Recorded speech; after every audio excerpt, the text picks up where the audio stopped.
एकमात्र हमारे बंधनों की जड़ चाह है, दुखों की जड़ चाह है, अशांति की जड़ चाह है। किसकी? धन की, मान की, भोग की। भगवान की चाह नहीं। लेकिन भगवान की चाह भी अज्ञान में होती, लेकिन भगवान की चाह तो बड़ी सुलभ, बहुत सुंदर। लेकिन हम भगवान के मंदिरों में जाकर के भी भगवान को नहीं चाहते, भगवान से चाहते। थोड़ा इस पर गौर करना। भगवान के मंदिरों में जा करके भी भगवान को नहीं चाहते, भगवान से चाहते। इसलिए फिर हमारा मुख संसार ही की ओर रहता है। यही हमारे बंधनों का कारण। तो बंधन दुखों की जड़, बंधन दुखों की जड़ अपना अज्ञान है। बंधन अपना ज्ञान होता जब अपने में ही ध्यान है।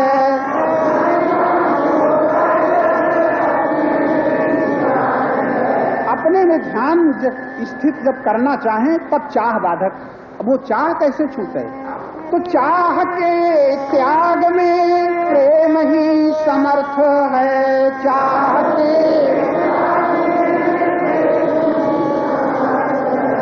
चाह की पूर्ति का लोभ ही अनर्थ है। चाह की जीवन प्रवाह है, प्रेम से ही बहना है। जीवन प्रवाह है, जाही विधि रखें राम, ताही विधि रहना है। जाही विधि प्रेम से नारायण नारायण कहना है। प्रेम से जाही विधि रखें प्रभु, ताही विधि रहना है। जाही विधि प्रेम में सेवा की त्याग की शक्ति है। प्रेम में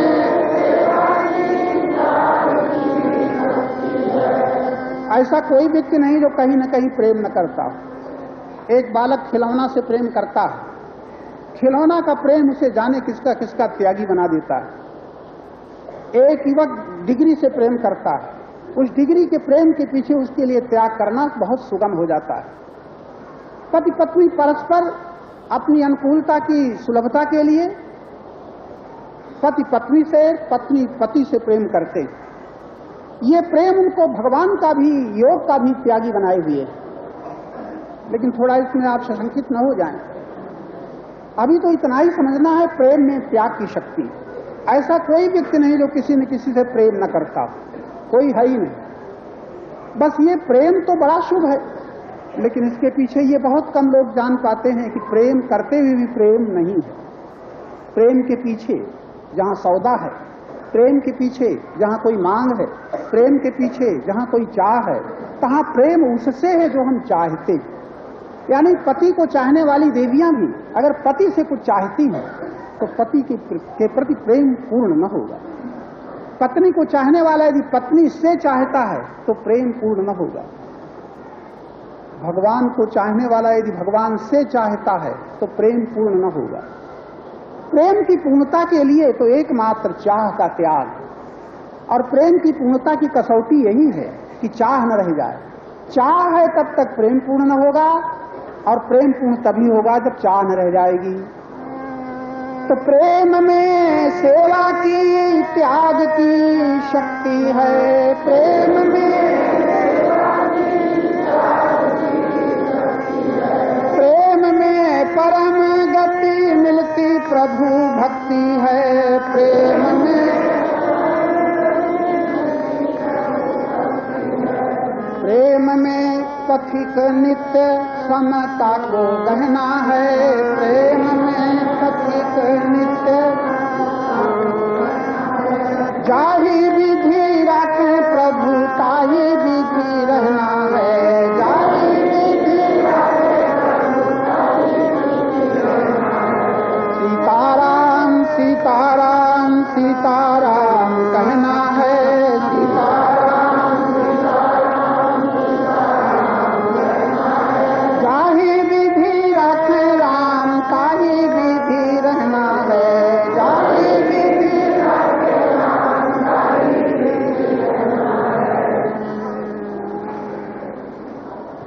नित्य प्राप्त परम प्रेमास्पद परमेश्वर की आत्माओं, कितनी महती कृपा है ये अपने प्रभु की अपने ऊपर, जबकि हमें सत्संग के प्रति श्रद्धा हो रही है। पहले तो मैं आप ही की ओर आपका ध्यान आकर्षित कर रहा हूं। आपके साथ इतना कुछ है कि जिसका कि प्राय आपको पता नहीं। जब तक पता नहीं है तब तक हम उसका उपयोग सदप्रयोग भी नहीं कर पाते। ऐसी ऐसी परम निधियां हमारे साथ हैं भगवत प्रदत्त। तो भगवान से जो मिला है प्राय हमें जो अपने प्रभु से मिला है उस पर हम इतने सावधान नहीं है देखने के लिए, लेकिन संसार से जो मिला है और संसार से मिलता है उसको हम जानते हैं कि मिला है। थोड़ा यहीं पर सावधान हो जाइएगा। आपसे यदि प्रश्न किया जाए आपको क्या कभी उसकी याद आती है जो प्रभु से मिला है? उसकी याद आती है? इस समय आप लोग बैठे हैं, अगर गर्मी लगेगी तो पंखा याद आएगा, पंखा याद आएगा। लेकिन रास्ते में जब ये हवा, गंगा जी की ठंडी ठंडी हवा जब आपको लगेगी तब शायद आपको याद ना आएगी। अंधेरा हो जाएगा तो बिजली याद आएगी। लेकिन जिस सूर्य के प्रकाश में आप प्रातः काल से यात्रा कर रहे हैं, सूर्य का प्रकाश, सूर्य याद नहीं आता। प्रकाश में चल रहे हैं, प्रकाश याद नहीं आता। ऐसा है कि नहीं?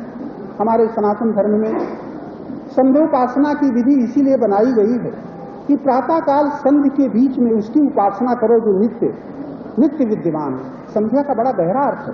संध्या का इतना ही अर्थ नहीं कि हम प्राणायाम कर लें और थोड़ा मंत्र बोल लें। संध्या का अर्थ है दो संधियां, दो संधियों के बीच में, इधर रात्रि का अंत हो रहा है, दिवस का आरंभ हो रहा है, इधर दिवस का अंत हो रहा है, रात्रि का आरंभ हो रहा है। जिसमें ना आरंभ है, जिसमें आरंभ है, जिसमें अंत है, उसका ना आरंभ है न उसका अंत है, उसको जानना संध्योपासना। उपासना, निकट होना उसके जो परम सत्य है, जो सर्व प्रकाशक है। लेकिन हम संध्योपासना के नाम पर कुछ यंत्रवत उसकी पूर्ति तो कर लेते हैं क्रियात्मक, लेकिन विवेक के द्वारा हम संध्योपासक भी अच्छी तरह नहीं हो पाते हैं। वरना संध्योपासक हमारे विद्वान लोग याद रखें, कम से कम प्रातः उठते समय दो संधियों के बीच में उसको जान लो जो दोनों संधियों का पोषक है, प्रेरक है और धारण करने वाला है। तो मेरा इशारा ये कि हमारे सनातन धर्म में सूर्य नमस्कार की उठते ही इसीलिए विधान बना है, कम से कम इसी बहाने परमात्मा की एक विभूत याद आ जाए।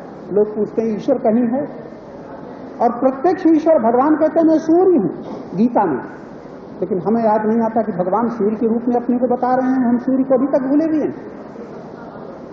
आप लोग ध्यान दीजिएगा, प्रातः से अभी तक आपको सूर्य भगवान याद आए बहुत कम लोग होंगे। उठते ही आंखें प्रकाश में खुली, आपको अगर बिजली एकदम गायब हो जाए फिर आ जाए तो एकदम लोग कहा आ गई आ गई आ गई, लेकिन प्रकाश आ गया कोई नहीं कहता। प्रकाश सूर्य भगवान को शायद ही कोई सनातन धर्म के प्रेमी भले नमस्कार करें, लेकिन नमस्कार सूर्य भगवान को नहीं। इशारा यह है, अगर याद रखने की याद रहे तो कल से सही।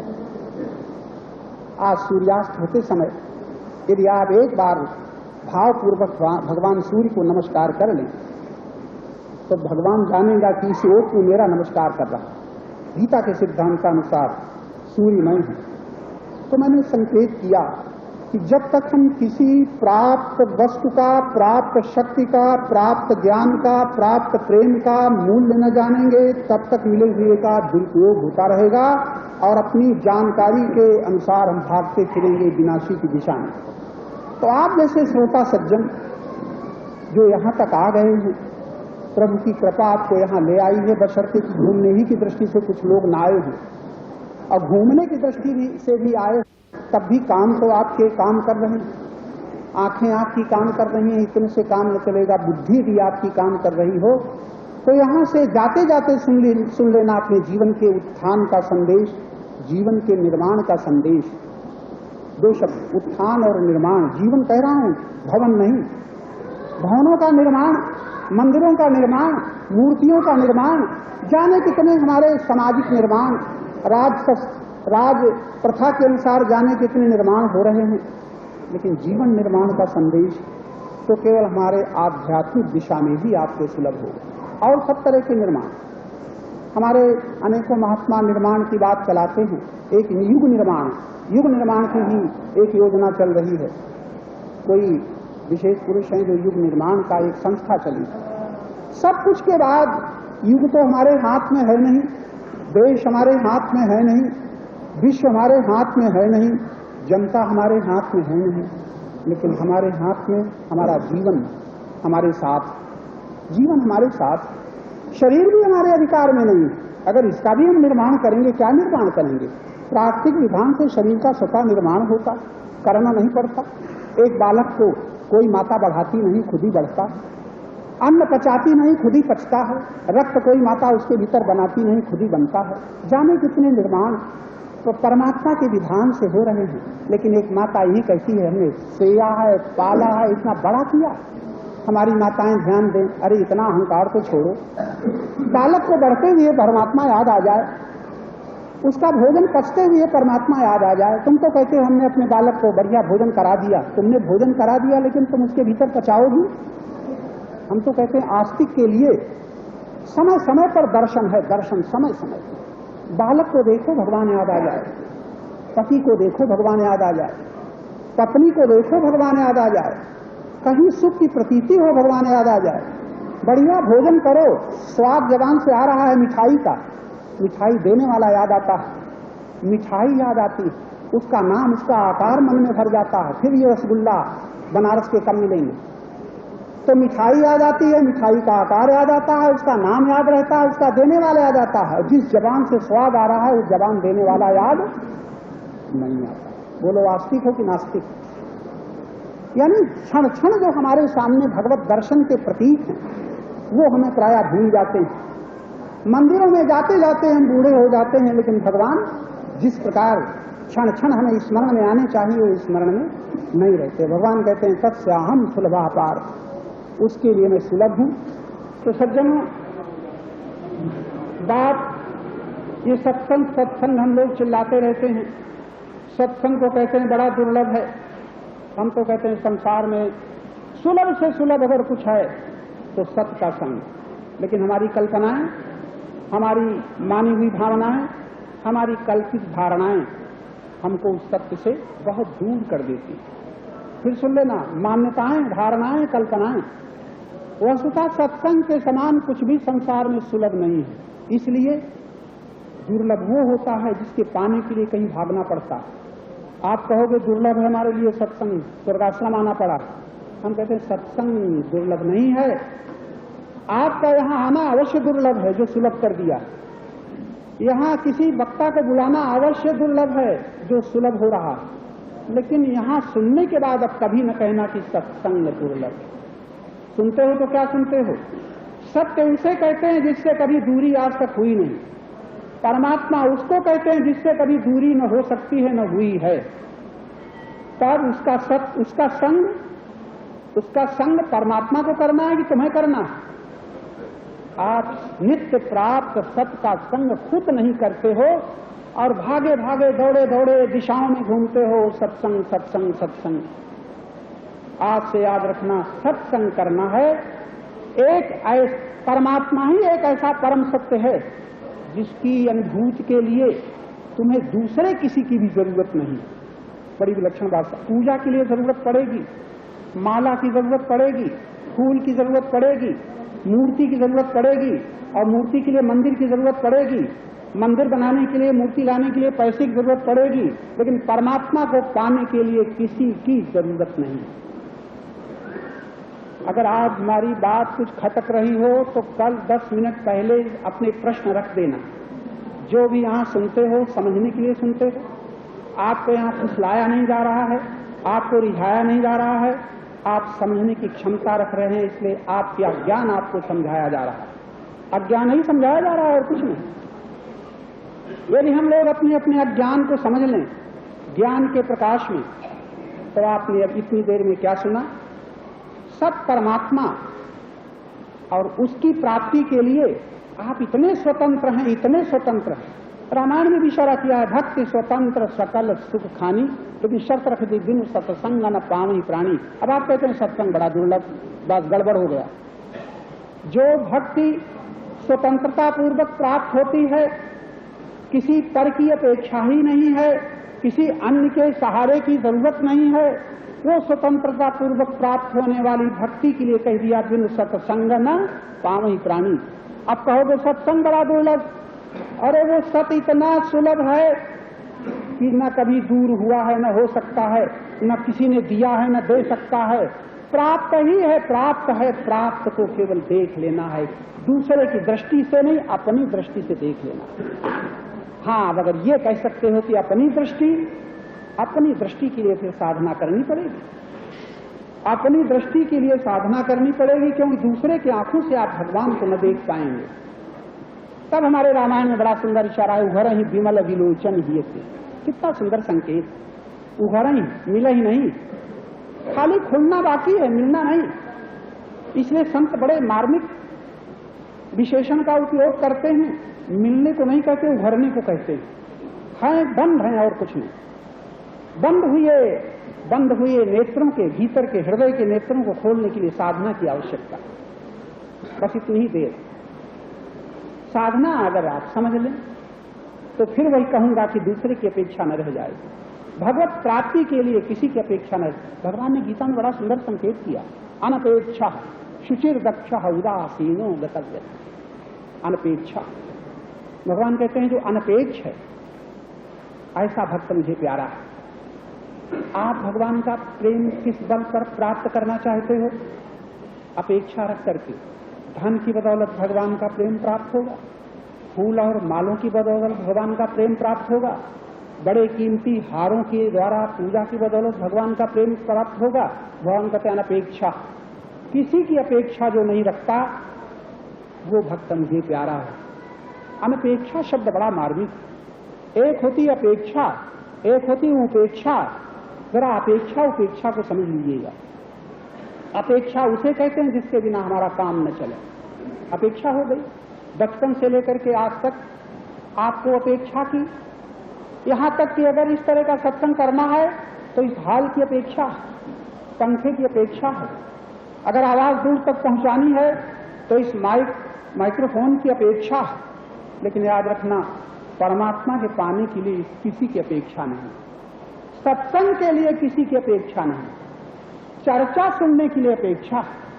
आप जो चर्चा सुन रहे हो अपेक्षा हो, लेकिन सुन रहे हो तो क्या सुन रहे हो? ये सुन रहे हो कि जब तुम्हें भगवान की प्राप्ति का प्रश्न हो तब याद रखना तुम्हें किसी सहारे की जरूरत नहीं, कहीं जाने की जरूरत नहीं, किसी की अपेक्षा नहीं।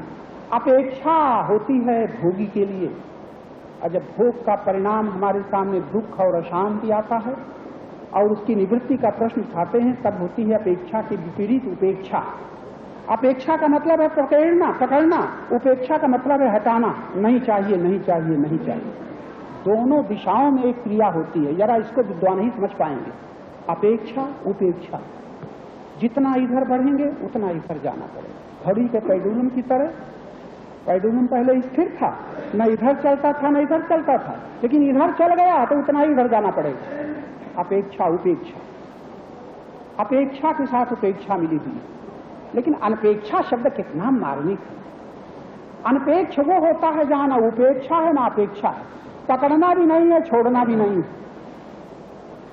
ऐसे गीता के शब्द बड़े मार्मिक हैं। राग, विराग, वीतराग, 3 शब्द। जहां राग है हमने प्रीत फंसा दी है, ये हुआ राग।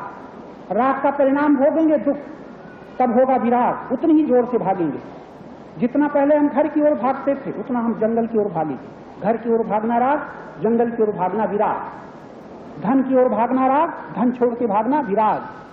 स्त्री की ओर भागना राग और स्त्री की शक्ल भी न देखेंगे, ये विराग। लेकिन वीतराग तो बड़ा विलक्षण शब्द, वहां भागने का कोई क्रम ही नहीं। राग नहीं, विराग भी नहीं, राग ही नहीं, वीतराग। यानी राग कहीं हुआ ही नहीं तो किसको पकड़ें और किसको छोड़ें? राग नहीं हुआ तो महाराज वहां तो अनुराग। अनुराग, अनुराग शब्द बड़ा मार्मिक। राग होता है उससे जो हमें नहीं चाहता उसको हम चाहते। ये भी जरा मुश्किल से समझ में आएगी। आप लोग कहोगे हमें पत्नी बहुत चाहती है, हम कहते पत्नी आपको नहीं चाहती, पति आपको नहीं चाहते। आप कहते हैं हम पति को चाहते हैं, बिल्कुल गलत बोल रहे हैं। पति आपको नहीं। पहले बताओ पति है कौन? अरे सत्संग में आए हो तो डरना मत कि हम कैसी व्याख्या कर रहे हैं, बात आपकी। पति है कौन? तो आप कहोगे हमारे पति का ये नाम, हमारे पति की ये जात, हमारे पति का ये रूप। आपका पति कौन? जो जन्म लिया। तो आपका पति मरेगा कभी कि नहीं? अगर तुम्हारा पति जन्मता है और तुम्हारा पति मरता है तो तुम उस पति से संबंधित हो जो देह के रूप में देख रही हो। सत्संग में आने वाली आप जैसी विदुषी देवियां अगर विनाशी देह को पति मानती रही तब तो तुम्हारे दुखों का अंत भगवान के सामने खड़े होने पर भी न होगा। तारा भगवान के दर्शन कर रही थी। तारा विकल देख रघुराया, क्या किया? दीन ज्ञान हरि लीनी माया। क्या ज्ञान दिया? तारा तू किसके लिए रो रही? अगर तू इस शरीर से निकलने वाले के पति के लिए रो रही, वो मरा नहीं, वो तो जीवात्मा मौजूद है कहीं न कहीं। अगर देह के लिए रो रही, तेरे आगे सोया हुआ है, पकड़ ले इसको, रख अपने साथ, तुरंत हर लीनी माया। माया का मतलब जो समझ में ना आवे। सत्संग में आई हो, भगवान का नाम जपती हो, मंदिरों में दर्शन करती हो, बड़ी भावना तुम्हारी सुंदर है, बड़ी श्रद्धा तुम्हारी सुंदर है, लेकिन श्रद्धा का संबंध अगर तन से जुटा रहा, श्रद्धा का संबंध अगर धन से जुटा रहा, श्रद्धा का संबंध तुम्हें अपने परिवार से जुटा रहा, तो तुम सत्संगी नहीं हो सकते। आप लोग भी सत्संगी नहीं हो सकते। हमारे इन कड़े शब्दों को हमें माफ न करना, या तो समझ के जाना या समझा के जाना। विनाशी से संबंध जोड़े हुए, विनाशी से प्रीति करते हुए आप सत्संगी नहीं हो सकते। और सत्संगी होना है तो विनाशी छोड़ना नहीं है। जरा डर न जाना, घर नहीं छोड़ना है, परिवार नहीं छोड़ना है, पति पत्नी नहीं छोड़ना है, किसी को नहीं छोड़ना है। विनाशी तो अपने आप छूट जाएगा, छोड़ने की मेहनत तुम्हें नहीं करनी, अपने आप छूट जाएगा। उसके लिए क्या छोड़ना? छोड़ना तो उसे है जो तुम्हारी ओर से चल रहा है। तुम्हारी ओर से चल रहा है अज्ञान, तुम्हारी ओर से चल रही है भ्रांति, तुम्हारी ओर से चल रही है भ्रम। तो मैं थोड़ा बात आगे न बढ़ जाए, आपकी चर्चा में आप लोग थोड़ा आपकी ओर इशारा है। तुम ये तो कहोगी प्रवचन हमने सुन लिया, बड़ा अच्छा लगा। अरे प्रवचन अच्छे लगने से तुम्हारा भला न चलेगा। अगर तुम कहीं स्वयं अपने आप को अच्छे लगने लग जाओ, तब जब अपने आप को जान तो लो। तो मैं इशारा कर रहा था, ज्यादा भगवान की बात को छोड़ो। भगवान के पीछे भागते भागते तुम्हारी इतनी उम्रें बीत गई, कह नहीं सकती कि हमें भगवान मिल गया, हमें भगवान राम मिल गए, हमें भगवान कृष्ण मिल गए, आप कह नहीं सकती। और अगर किसी की हिम्मत हो ये कह भी दे कि हमें भगवान राम मिल गए, कृष्ण मिल गए, तो मैं कहूंगा जिनको राम मिले थे, कृष्ण मिले थे, उनके भी दुख न मिटे थे। सुख तो मिला था लेकिन दुख नहीं मिटे थे। राम के दर्शन करने वालों के भी दुख तब तक नहीं मिटे थे, कृष्ण के दर्शन करने वालों के दुख तब तक नहीं मिटे थे जब तक राम और कृष्ण को तत्वतः ज्ञान के द्वारा न देख पाए थे, तब तक न मिटे थे। मिटे थे कृष्ण के दर्शन करने वाले अर्जुन सरीखे महापुण्यवान महात्मा अर्जुन, और वो भी व्यथित हैं, वो भी दुखी हैं, वो भी अशांत हैं, और कृष्ण के दर्शन हो रहे हैं कि नहीं? अयोध्यावासी राम के दर्शन कर रहे हैं। भगवान को बड़ी करुणा आती है। एक बार रघुनाथ बुलाए, बड़े करुणित होकर के अयोध्यावासियों को बुलाया। द्विजपुरवासी सज्जन सभी आए और कहना क्या शुरू किया? नहीं अनीक नहीं कछु कविताई सुनाऊं और करऊं जो तुम। इतनी वहां शासन नहीं है, वहां शासन नहीं है, वहां तो करऊं और सुनाऊं करऊं जो तुम्हें सुहाए। इतना प्रेम के साम्राज्य में शासन नहीं हुआ करता। जहां शासन होता है तहां कोई मांग होती है, तहां कोई चाह होती है। तो मैं इशारा कर रहा था कि तुम महात्माओं के दर्शन क्या, भगवान के भी दर्शन करो। अगर भगवान की बात न मानो तो तुम्हारे दुख नहीं मिट सकते। और हम आपकी तारीफ करते हैं, इतने मजबूत हो, इतने मजबूत हो, इतने जबरदस्त हो, इतनी मजबूती से तुमने पकड़ा है। किसे? अविनाशी को कि विनाशी को? विनाशी को। इतने मजबूत हो कि मेरे कहने से आसानी से तो छोड़ोगे नहीं, मेरे कहने से तो तुम नहीं छोड़ोगे, लेकिन दुख आके बताएगा कि तुम जिसे पकड़े हो उसे तुम पकड़े रह नहीं सके, कि रह सकोगे। इसलिए सावधान हो जाओ, छोड़ने की कोई बात नहीं है। शायद आज के बाद हम ये चर्चा न करें। हमारी तमाम देवियां, पति से प्रेम करने वाली देवियां, सत्संग में आने के बाद ये जान लें कि झूठा पति और सच्चा पति में क्या अंतर है। झूठा पति वो है जो जन्म लेता है, और जिसका संबंध विच्छेद हो जाता है। लेकिन झूठे शरीर में रहने वाले अगर सच्चे आत्मा को तुम पहचान लो और उस सत्य आत्मा से तुम प्रेम करने लग जाओ, तो मैं दावे के साथ कहता हूं तुम्हारा दुख तुम्हारे ही ज्ञान के द्वारा मिट जाएगा, तुम्हारा भय तुम्हारे विवेक के द्वारा मिट जाएगा, तुम्हें रोना न पड़ेगा, तुम्हें अशांत न होना पड़ेगा। तब मैं कहूंगा तुम सत्संगी, सत का संगी और वियोग से रोवे। सब लोगों से निवेदन है, मेरे कहने का असर शायद आपको न पड़ेगा, क्योंकि अभी सुख की चाह में, सुख की मादकता में डूबा हुआ मन, विनाशी के संग से सम्मोहित बुद्धि, विनाशी के संबंध से सम्मोहित बुद्धि सुनते हुए भी उस सब का संग करने में बाधक बनेगी। कौन बाधक बनेगा? भगवान नहीं। कौन बाधक बनेगा? संसार नहीं।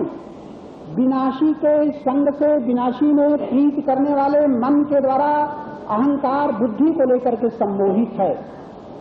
उस सम्मोहित होने के कारण मैं न समझा पाऊंगा, लेकिन वो दुख आपको समझाएगा। जिसको तुम नहीं चाहते वो आके रहेगा, जिसको तुम नहीं चाहते हो वो दुख आके रहेगा, और जिसको तुम चाहते हो सुख वो जाके रहेगा। है ताकत कि आप सुख को रोक लो? क्यों भैया? कह दो हम इतने माला जपते हैं, हमारे पास दुख नहीं आ सकता। बड़े हिम्मत वाले हैं जो ये भगवान का नाम लेते हुए कह दें कि मैं भगवान का नाम लेता हूं, मेरे सामने दुख नहीं आ सकता। मैं कहता हूं वास्तविक आस्तिक। लेकिन नाम जपने वाले दुखी होंगे कि नहीं? कीर्तन करने वाले दुखी होंगे कि नहीं? मंदिर में आने वाले, मंदिर बनाने वाले दुखी होंगे कि नहीं? कब तक? तब तक। शर्त है दुखी होंगे, ये निश्चित नहीं है, लेकिन तब तक दुखी होंगे। कब तक? जब तक भगवान के संदेश, आदेश, निर्देश को न मान करके अहंकार की सीमा में अपनी ही मानते रहेंगे। तब तक भगवान के मंदिरों में जाने वाले, नाम जपने वाले भी दुखी होंगे। आप कह सकते हो मैं भगवान का इतने हजार नाम रोज जपता हूं, मेरे सामने दुख नहीं आ सकता। कह दो ना कोई। भगवान के नाम का आश्रय, राम नाम अवलंबन एकू, नहीं कल कर्म न धर्म विवेकू। जिसने नाम का अवलंबन ले रखा है, भैया आप लोगों ने कम से कम हर एक व्यक्ति यहां नाम का प्रेमी बैठा। आप नाम के प्रेमी अब कह दो आज हमारे सामने कि अब मेरे सामने दुख नहीं आएगा। बाबा अब तो नहीं आएगा जी। घर में कोई है कि नहीं? बेटा मर जाएगा, दुख तो नहीं होगा? दुख तो नहीं होगा? धन्यवाद।